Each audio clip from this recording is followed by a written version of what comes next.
जय शनिदेव। प्रिय दर्शकों, मैं राजेश जोशी आपका ज्योतिष जागृति केवल सत्य कार्यक्रम में आज फिर से स्वागत करता हूं। प्रिय दर्शकों, जैसा कि आप जानते हैं, हमारी चर्चा चल रही है लगन कुंडली में लग्नेश को लेकर के और तृतेश को लेकर के, यानी तीसरे भाव के स्वामी को लेकर के। अगर लग्नेश की और तीसरे भाव के स्वामी की युति अलग अलग भावों में बनी पड़ी हो तो वो कैसा रिजल्ट्स देती हैं और उनमें से किस ग्रह की शांति करवाने से किस दूसरे ग्रह को हम इम्प्रूव करके उससे अच्छे फल लेने में उसे बाध्य कर सकते हैं। कल तक हमारी कोशिश रही कि मैं बता पाऊँ आपको कन्या लगन की कुंडली के बारे में, जिसमें लग्नेश और तृतेश मंगल देवता की स्थिति के बारे में आपने विस्तृत रूप से जाना। आज प्रिय दर्शकों, अपनी इसी श्रृंखला को आगे कंटिन्यू करता हुआ बात करते हैं तुला लगन की कुंडली। तुला लगन की ये इसलिए बनी क्योंकि लगन में ही 7 नंबर लिखा है। 7 नंबर तुला राशि मानी जाती है, जिसके स्वामी दानव गुरु शुक्राचार्य को माना जाता है। शुक्राचार्य इस लगन कुंडली में लग्नेश हैं, यानी लगन भाव के स्वामी हैं, और अष्टमेश हैं, यानी 8वें भाव के स्वामी हैं। लेकिन शुक्राचार्य लग्नेश होने की वजह से इस लगन कुंडली में सबसे पहले और सबसे बड़े योग कारक ग्रह माने जाते हैं। लेकिन प्रिय दर्शकों, शुक्राचार्य ने बृहस्पति देव गुरु को कौन कौन से डिपार्टमेंट दिए? शुक्राचार्य ने बृहस्पति देव को तीसरे भाव का मालिक बनाया। तीसरा भाव छोटे भाई बहन का, मेहनत का, पराक्रम का, हमारी भागदौड़ का, छोटी मोटी यात्राओं का, हमारे बाहुबल का, हमारे हौसले का, हमारी बोल्डनेस का, इन चीज़ों का माना जाता है। और साथ में दिया बृहस्पति देव को छठा भाव। छठा भाव रोग का, ऋण का, शत्रु, दुर्घटना, मुकदमा, कोर्ट केस, लिटिगेशन, नौकरी, हाउस ऑफ कंपटीशन, इन सब चीज़ों का छठा भाव वो भी बृहस्पति देव को दिया। तो प्रिय दर्शकों, इस लगन कुंडली में बृहस्पति देव तृतेश बने और षष्टेश बने, और इस लगन कुंडली में बृहस्पति देवता एक मारक ग्रह बन जाते हैं। उसकी दशा अंतरदशा एक विपरीत राजयोग की कंडीशन को छोड़ के सदैव जातक के लिए कष्टकारी ही होती है। तो बृहस्पति देवता और शुक्र देवता की युति जहाँ भी बनी पड़ी होगी तो हमें हमेशा बृहस्पति देवता की शांति करवानी होगी, ताकि शुक्र देव अपनी दशा अंतरदशा में आपको पूर्ण रिजल्ट देने में सक्षम हो। दर्शकों, यही शुक्राचार्य और बृहस्पति देवता अगर लगन में पड़े हों तो शुक्र देवता यहाँ मालव्य नाम का पंच महापुरुष योग बना लेते हैं और बृहस्पति देवता उस योग को खराब करते मिलते हैं, क्योंकि बृहस्पति एक मारक ग्रह हैं।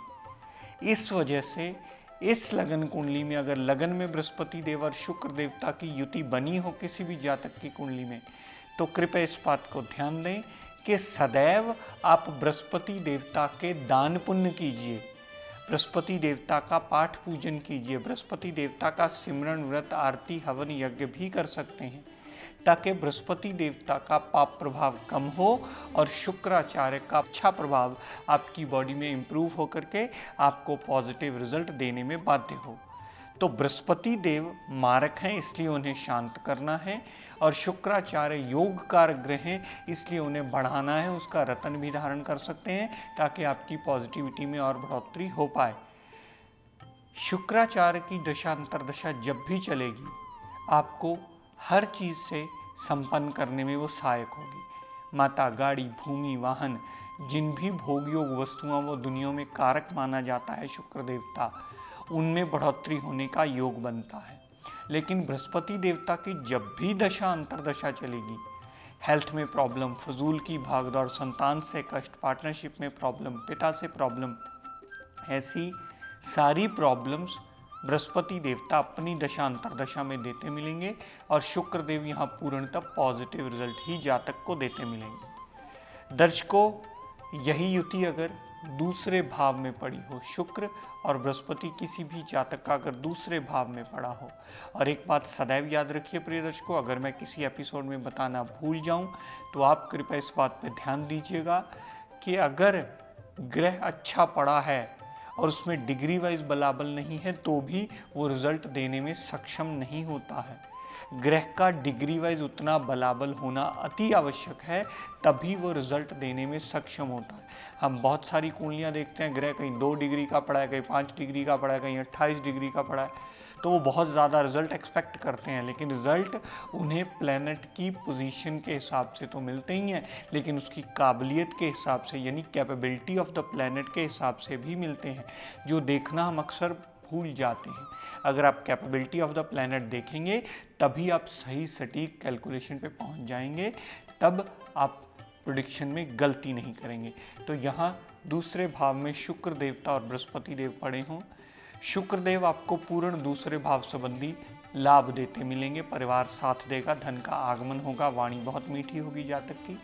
लेकिन प्रिय दर्शकों, बृहस्पति देवता का जब भी टाइम पीरियड आएगा अपनी दशा अंतर्दशा में, बृहस्पति देव सदैव जातक के लिए कष्टकारी होंगे। परिवार साथ देने वाला नहीं होगा, वाणी अननेसेसरी जातक ऐसी बोल देगा जो सामने सुनने वाला पसंद नहीं करता, और कहीं ना कहीं धन का आगमन रुकने का योग बनता है, कहीं ना कहीं धन का अभाव रहने का योग बनता है। तो इसमें ये बात ध्यान रखिएगा कि अगर दूसरे भाव में भी ये युति बनी हो तो आपको बृहस्पति देव की शांति करवानी है और शुक्राचार्य को इम्प्रूव करके, शुक्र ग्रह को इम्प्रूव करके अपना जीवन यापन आसान करना है। दर्शकों, यही युति अगर कुंडली के चौथे भाव में बनी पड़ी हो, शुक्र देवता और बृहस्पति देवता कुंडली के चौथे भाव में पड़े हों, यहाँ भी पड़े हुए शुक्र देव अपनी दशा अंतर्दशा में अपनी क्षमता के मुताबिक सदैव आपको शुभ फलकारी होंगे। जितनी उनमें क्षमता होगी उतने प्रतिशत पॉजिटिव रिजल्ट देते मिलेंगे। माता, गाड़ी, भूमि, वाहन, मकान और जीवन की सारी सुख सुविधाएं लेने में वो आपको लाभ देते मिलेंगे, आपको एडवांटेज देते मिलेंगे। लेकिन इससे बिल्कुल विपरीत प्रिय दर्शकों, बृहस्पति देवता एक तो मारक ग्रह है, ऊपर से मकर राशि में यानी कैप्रिकॉर्न राशि में वो नीच अवस्था में आ गया है। यहाँ पड़ा हुआ बृहस्पति देवता का होना आपके सारे सुखों में दिक्कत परेशानी लाने का योग बनता है। यहाँ पर बृहस्पति देवता सदैव आपको कष्ट देते मिलेंगे, माता को कष्ट, माता को हेल्थ प्रॉब्लम, माता से मनमुटाव होना, गाड़ी, भूमि, वाहन, मकान अगर लेने वाला हुआ जातक का तो बहुत ज़्यादा लेट बनता है, आयु के बहुत ज़्यादा अगले फेज में जाके बनता है, आधी आयु निकलने के बाद बनता है। तो बृहस्पति देव खराब करते मिलेंगे, तो बृहस्पति देवता का दान पुण्य कीजिए और शुक्राचार्य का रत्न पहन के उसे इम्प्रूव कीजिए ताकि आपकी बॉडी में बैलेंस बन पाए और आपका मकान, गाड़ी, भूमि, वाहन जो भी सुख सुविधाएं आपकी लेने वाली हैं उसमें शुक्र देवता सदैव आपको मदद करते मिलें। दर्शकों, यही शुक्र और बृहस्पति देव अगर कुंडली के पंचम भाव में पड़े हों, पंचम भाव हालांकि बृहस्पति देव का कारक भाव माना जाता है, लेकिन बृहस्पति देवता एक मारक ग्रह है तो संतान को थोड़ा सा कष्ट देने का योग बनता है। हालांकि बृहस्पति देव पुत्र प्राप्ति का योग भी बनाते हैं। अगर बृहस्पति बली हुआ तो पुत्र प्राप्ति का योग बनेगा, अगर शुक्राचार्य बली हुए तो पुत्री का योग बनेगा। ये डिग्री वाइज कैपेबिलिटी आप देख सकते हैं। अगर पहली दूसरी बार ये बात पूर्णतः आपको ना समझ में आए तो अपने आसपास किसी विद्वान की मदद लीजिए और ये जानिए कि आपका कौन सा ग्रह बली है और उसे कैसे इम्प्रूव करके आप उससे पॉजिटिव रिजल्ट ले सकते हैं। तो दर्शकों, अगर पंचम भाव में बृहस्पति और शुक्र देवता पड़े होंगे, शुक्र देवता की जब भी दशा अंतर्दशा चलेगी, जातक को संतान से लाभ, संतान को लाभ, संतान सुख से संपन्न करना, लव रोमांस में कामयाबी मिलना, अनसर्टेन गेम्स मिलना, यहाँ तक के जातक एक कला प्रिय नेचर से बहुत ज़्यादा प्यार करने वाला होता है, आर्टिस्टिक नेचर का होता है, म्यूज़िक से, गाने से, पेंटिंग से, ऐसी चीज़ों से लगाव रखने वाला कहीं ना कहीं ज़रूर होता है। यहाँ से जितनी दृष्टि दोनों ग्रहों ने, शुक्र और बृहस्पति ने 11वें भाव पर डाली, बृहस्पति देवता इस चीज़ को खराब करते मिलेंगे। लेकिन शुक्र देवता की जब भी दशा अंतरदशा चलेगी उसे पंचम भाव संबंधी लाभ होगा और 11वें भाव संबंधी भी बृहस्पति देव के बाद शुक्र देवता लाभ देते मिलेंगे।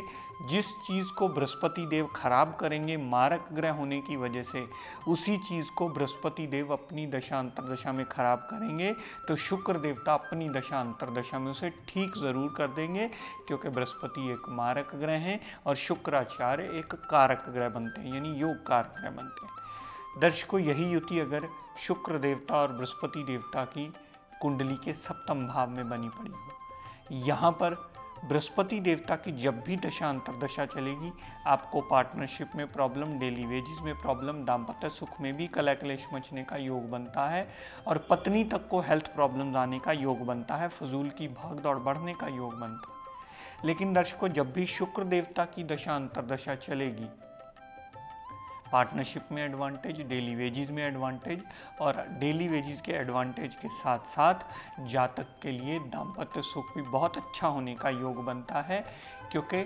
शुक्राचार्य सप्तम भाव यानी मेष राशि में अपने कारक भाव में आ गए। दर्शकों, यही बृहस्पति देव और शुक्र देव नवम भाव में पड़े हों, बृहस्पति देवता पिता को प्रॉब्लम्स, पिता से मनमुटाव होना, पिता की हेल्थ को प्रॉब्लम्स आना, फजूल की भागदौड़ होना, जातक का धर्म को बहुत ज़्यादा ना मानना या परमात्मा से भी कभी कभार लड़ाई कर लेना, ऐसी स्थितियां क्रिएट करता है।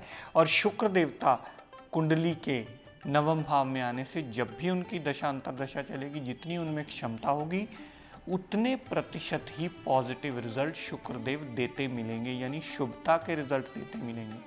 लेकिन प्रिय दर्शकों, डिग्री वाइज कैपेबिलिटी अवश्य नोट कीजिए, उतने प्रतिशत ही आपको फल मिलेगा जितने प्रतिशत शुक्र देवता में डिग्री वाइज क्षमता होगी। दर्शकों, यही शुक्राचार्य और बृहस्पति देवता अगर कुंडली के दशम भाव में बैठे हों, और बहुत सारे लोग गलत फहमी में रह जाते हैं, जी मेरा तो बृहस्पति उच्च का है, लेकिन वो ये देखना भूल जाते हैं कि वो कुंडली में योग कारक ग्रह है या कुंडली में मारक ग्रह है। यहाँ बृहस्पति देवता का उच्च होना कभी शुभ लाभदायक नहीं होगा, सदैव आपको नुकसान देता ही मिलेगा। लेकिन शुक्राचार्य जो इस लगन कुंडली के लगन लॉर्ड हैं, लग्नेश हैं और योग कारक ग्रह हैं, उसकी दशा अंतरदशा जब भी चलेगी हमेशा कामकाज में वृद्धि होती मिलेगी।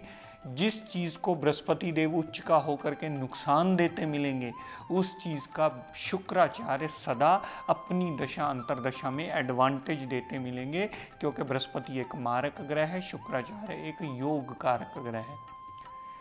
दर्शकों, यही युति अगर कुंडली के 11वें भाव में पड़ी हो, 11वें भाव में शुक्र देव की दशा अंतरदशा धन का आगमन करवाएगी, बड़े भाई बहन से सपोर्ट ज़रूर करवाएगी, सपोर्ट मिलेगी भी, और हमेशा जातक की इच्छा पूर्ति करने में यही शुक्राचार्य हमेशा आपको लाभ देते मिलेंगे। लेकिन प्रिय दर्शकों, बृहस्पति देवता इससे बिल्कुल विपरीत रिजल्ट देंगे। बृहस्पति देवता धन का आगमन रोकेंगे, बड़े भाई बहन से कलह क्लेश मचवाएंगे, मेंटल पीस जातक की डिस्टर्ब करके जातक अपनी इच्छाओं के पीछे भागता ही मिलेगा, खपता ही मिलेगा, मेहनत करता ही मिलेगा।